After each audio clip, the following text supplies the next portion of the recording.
আসসালামু আলাইকুম রহমতুল্লাহি ওয়া আমি মোহাম্মদ মোশাররফ হোসেন মাহমুদ, মার্কাজুল ফোরকান শিক্ষা পরিবার এর প্রতিষ্ঠাতা চেয়ারম্যান।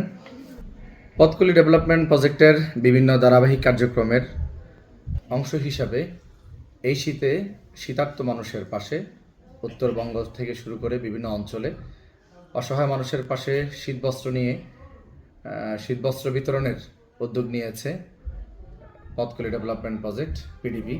আমি পথকুলি ডেভেলপমেন্ট প্রজেক্ট পিডিবির সাথে আছি, সবসময় সকল কাজের সাথে সম্পৃক্ত থাকার চেষ্টা করি এবং দেশ এবং প্রবাস থেকে যে যেখান থেকে দেখছেন, বিশেষ করে প্রবাসী ভাইয়েরা, আমি আপনাদেরকে বিনীত অনুরোধ করব যে দেশের এই অসহায় মানুষের পাশে আমরা প্রবাসীরা আমাদের প্রবাসীদের জায়গায় স্থান থেকে যদি ক্ষুদ্র ক্ষুদ্র করেও পাশে থাকার চেষ্টা করি, তাহলে অনেক অসহায় শিশু, নারী এবং অনেক বৃদ্ধ শীতের দিনে কষ্ট থেকে কিছুটা হলেও তারা লাঘব পাবে।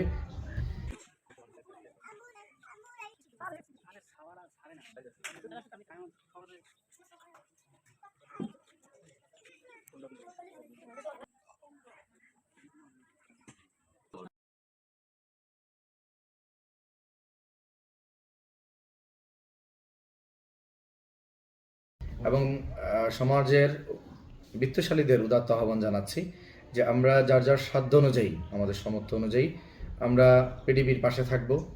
আমরা পাশে থেকে এই শীতার্ত যে মানুষ, অসহায় মানুষের শীতবস্ত্র বিতরণের সঙ্গী হব। সকলে মিলে আমরা কাঁধে কাঁধ মিলিয়ে অসহায় মানুষের পাশে থাকব ইনশাআল্লাহ। এতে করে আমার ক্ষুদ্রটা খুব দ্রুত একদম নিম্নাঞ্চল এলাকাগুলোতে খুব দ্রুত পৌঁছে যাবে ইনশাআল্লাহ।